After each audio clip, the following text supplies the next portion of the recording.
Magandang araw na linggo po mga bayang karerista. Magbibigay na po tayo ng tip at impormasyon para sa araw na to, May 18, 2025. Tara!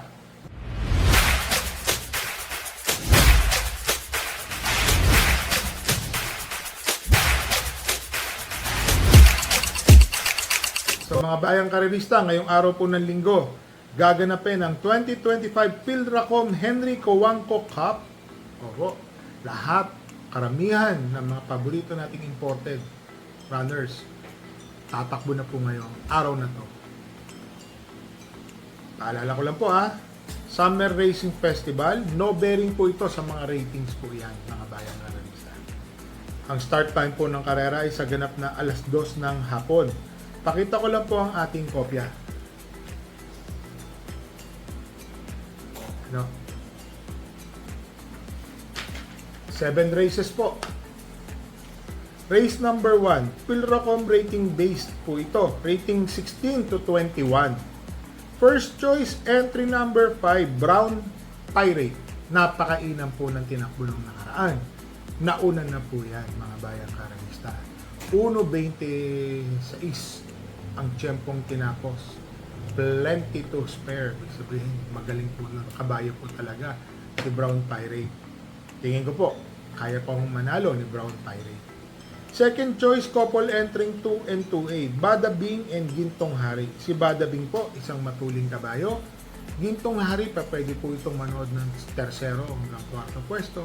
Mainam na kabayo din po ito. So dito sa race number 1, first choice, entry number 5, Brown Pirate. Second choice, couple entering 2 and 2A, Bada Bing and 2A, Gintong Hari. Dito na tayo sa race number 2, 2025 Philracom Henry Cojuangco Cup. Ito na po yung mga pinaka-aabangan nating lahat. 14 runners po ito. 1,800 meters ang distansya. Ito na ang paghaharap nila. First choice, entry number 4, Andiamo a Firenze. Jepril Tagulaw Sarate ang papatong. Etong si Andiamo a Firenze, siya po kasi yung merong pinakamagandang tiyempo rito. Parang 1:52 sa distansya. 1 minute and 52 seconds. Yan o. Para sa akin po, malaki po ang panalo. Second choice, entry number 14, Sherbet Fountain. Ito si Sherbet Fountain, mga bayang karerista. Nung nakaraan, nakipaghabulan na po ito. Sana sabihin na natin yung diretso, bugbugan sa unahan. Pero siya pa rin ang nanalo. Sa distansyang 1,400 meters, 123.6 o sabihin na natin 1.23 medya. Napakainam na kabayo. Naglagay po ako ng third choice. Entry number 11, Barati. Unang takbo, mga bayang karerista. Ang distansya po 1,200. 1 Gs. Wow, masasabi ko mainam na kabayo. Bakit to? 1 Gs po ang kanyang tinapos. Nabibihira po yan, mga bayang karerista. Pero dahil sa imported po sila, malalaking kabayo at mga runners na po sa abroad, napakainam din po ng pinakita ni Barati. So siya po ang aking third choice. So dito po sa race number 2, first choice entry number 4, Andiamo a Firenze. Second choice, entry number 14, Sherbet Fountain. Third choice, entry number 11, Barati. Dito na tayo sa race number 3, rating 11 to 15 split, 10 runners, 1,400 meters. Pasensya na, medyo dihadista po tayo. No bearing po ngayon, ulitin ko lang Entry number 3, Wildcat. Itong si Wildcat may 1.28 nasisigundo, may panalo pa ho ito na the same din po ang oras niya. Tingin ko malaki po ang panalo, baka dihado pa ho ito. Entry number 3, Wildcat.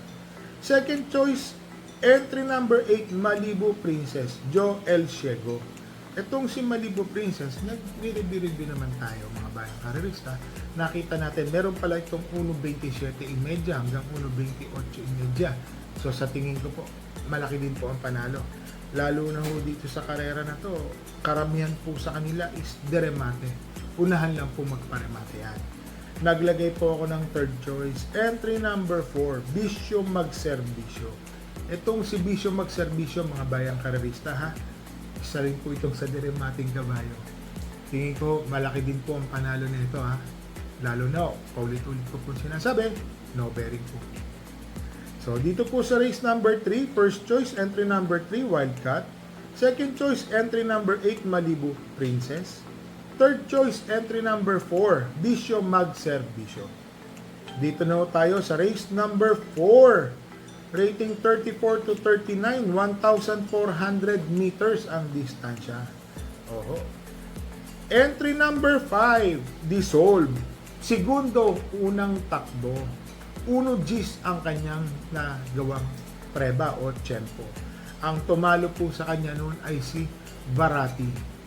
Ito pong si Dissolve, balita ko po, napakainam na kabayo.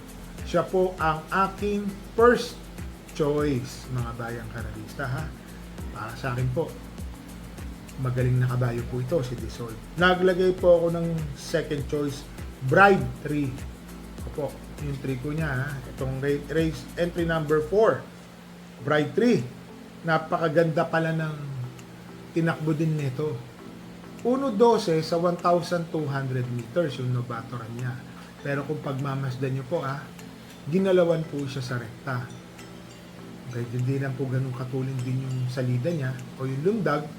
Pero sa tingin ko po, ito po yung isa magbibigay ng magandang laban para dito sa yamadong si Dissolve. Kasi si Bright 3 po, tingin ko po yung dating niya nun, parang 24 Inorasan ko po, sabi ko, wow, galing. Kaya sinasabi ko po sa inyo. Kaya lang yung 2 kwartos, hindi ganun ka-impressive. Pero yung huling dating, magaling. Oo. So dito po sa race number 4, first choice entry number 5, Dissolve. Second choice entry number 4, Bride 3. Dito na tayo sa race number 5, rating 28 to 33, 1,400 meters, 11 runners. First choice, imported na kabayo. Nakadalawang sunod na panalo. Entry number 2, Manila de Bay. Itong si Manila de Bay, consistent po ang kanyang tempo na 1.25.3 o 1.25 medya. Para sa akin po, kaya pa umulit ni Manila de Bay. Medyo, alam niyo na, imported kasi siya mga bayang karalista. Second choice, entry number 3, couple entering Modern Legacy and 3A Shanghai Silk. Itong si Modern Legacy, tumakbo po ito ng 2,000 meters. Ang tinapos po niya is 2 minutes and 9 seconds. Para sa akin po, baka ito po ang malyamado. Malaki din po ang panalo. Pero ito po kasing si Modern Legacy, kaya ko po sinasabi sa inyo, minsan magaling yung lundag, minsan hindi maganda, pero nung napansin ko po nitong mahabang distansya, siya na rin po yung humabol dun sa nanalo. Mainam po yung nanalo talaga nun. Siya po yung segundo. Oho. Ang nanalo po nun, di banderang kabayo, secretary. Alam naman natin, mainam po talaga yung kabayong secretary, mga bayang karalista. So dito sa race number 4, race number 5, first choice, entry number 2, Manila de Bay. Second choice, couple entering 3 and 3A, Modern Legacy and 3A Shanghai Silk. So dito na ho tayo sa race number 6. Rating 22 to 27, 1,400 meters, 11 runners. First choice, couple entering 3 and 3A, Unending Grace and 3A Chocolate Thunder. Ito pong si Unending Grace, mga bayang karerista, may tempo po ito sa 1,200 na 1.12. Alam nyo na, para sa akin po, malaki po ang panalo ni Unending Grace, lalo na po may couple entry siya na 3A na si Chocolate Thunder na tumechempo po dito sa distansyang 1,400 meters ng 1.27. So parehas po silang may panalo. Si Unending Grace po, base po sa kalkulasyon natin, maning-mani po ang 1.27 din po sa kanya. Second choice po natin dito, entry number 5, War Chief. Ito pong si War Chief, Mark Alvarez ang papatong. Na parati pong nandoon to. Kundi po segundo, tersero, kwarto, sumusungaw ng rekta. So para sa akin po, malaking bagay po yan. Bakit to? May malaking panalo. Kasi nandoon po si War Chief. Naglagay po ako ng third choice. Entry number 7, Buntay Show. galing na galing po ako dito, mga bayang karalista. Para sa akin po, malaki ang panalo ni Buntay Shore. Sama po natin yan. So dito po sa race number 6, first choice, couple entering 3 and 3A, unending race, Chocolate Thunder. Second choice, entry number 5, War Chip. Third choice, entry number 7, Buntay Shore. Dito na tayo sa race number 7, last race po. Rating 6 to 10, 1,400 meters, 14 runners. First choice, entry number 4, Boss Pabale. Oho, ito pong si Boss Pabale. Rating 6 and 7 na po. Meron din po itong tempo na 1.29. Maaaring mag-aumento pa ho ito. Para sa akin po, medyo yung laban po, magandang labanan. Bihado pa. Second choice, entry number 12, California King. Napansin naman natin, yung takbo po ni California King, nasigundo na. Humble strike ang tumalo sa kanya. 1.30 sarado ang kanyang chinempo. Para sa akin po, mag-aumento na po ito. Entry number 12, California King, second choice. Third choice, entry number 8, Essential Lady, Patricio Ramos Dilema. Pati Dilema ang papato. Itong si Essential Lady, mga bayang karerista ha. Nakababa na rin po. Pero sa tingin ko po, malaki na po ang panalo ni Essential Lady. Lalo na po, ang magre-renda ay si Pati Dilema po. So dito po sa race number 7, first choice, entry number 4, Boss Pabale. Second choice, entry number 12, California King. Third choice, entry number 9, entry number 8, Essential Lady. So mga bayang karerista, uulitin ko po, gaganapin po ang pinakihintay nating match o labanan. Race number 2, 2025 Philracom Henry Coangco Cup. Oho, yan na po yan. 14 runners. Paghaharap po nila Dreaming Always, Red Queen, Birchstone, Perfect Delight, Andiamo Aferense, Red Dreamer, Acts of Diamond, Hole in One, Mano Durat, Chuligan, Varati, Windfall, Longevity, at Sherbet Fountain. So, kanya-kanya, kampingan na. Alam niyo naman, para sa akin po, lahat po ito may panalo. So, mga bayang karerista, magsha-shoutout lang po tayo kay Mr. Manuel Tande, sa mga bayang karerista from Chef Cesar Carino, Raul Valandres, shoutout po kay Mr. Vicente Paraina, Mamerto Rodriguez from Jomar Martin, pati kay Mr. Jomar Martin, shoutout po sa inyo. Roberto Cruz, Bong Laloma, happy birthday po kay Giselle Jane Mendoza, para pagbati po galing sa tatay niya kay Mr. Jared Mendoza.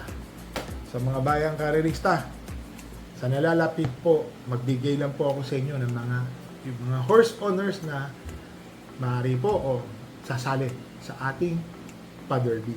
Kagaya po ni Mr. Toto Sibilia, Jungkook ang kanyang magiging entry. Boss Eddie Gonzalez, ang magiging entry po niya is manamang Super G or Tadeus. Si Mr. Mark Calixto, Vice Mayor Mark Calixto. Alam po, yung mga kabayo po nilang imported. Si Mr. Tos Reyes po, sasali po yan. Balita ko po, dalawa po ang magiging entries niya.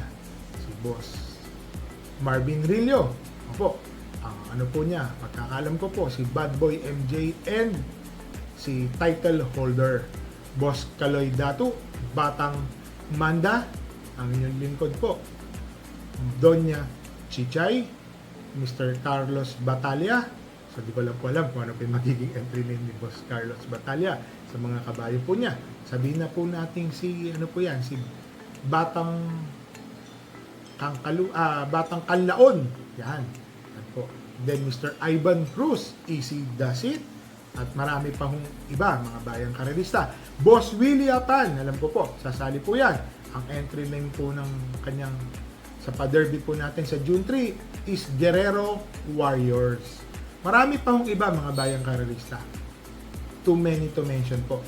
Alam ko po, mga nasa 30 po ata kami sa mga horse owners po na magsisisali dyan.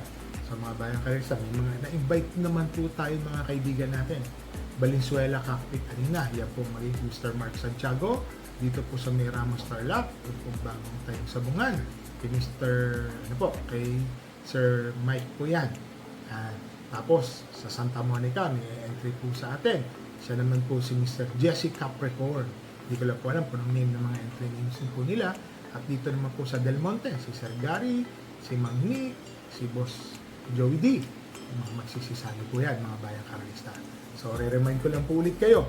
Dito po yan gaganapin sa Pasay Arena, Cockpit Arena.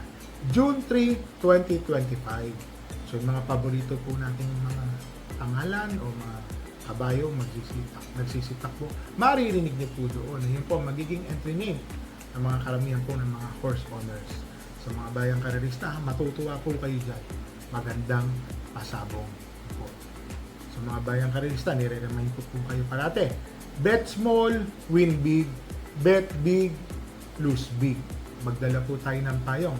Talagang umuulan po. Kanina po, madaling araw, umulan po dito sa lugar namin. Dala po tayo ng payong at tubig na mainom. Happy racing po sa inyong lahat and stay safe.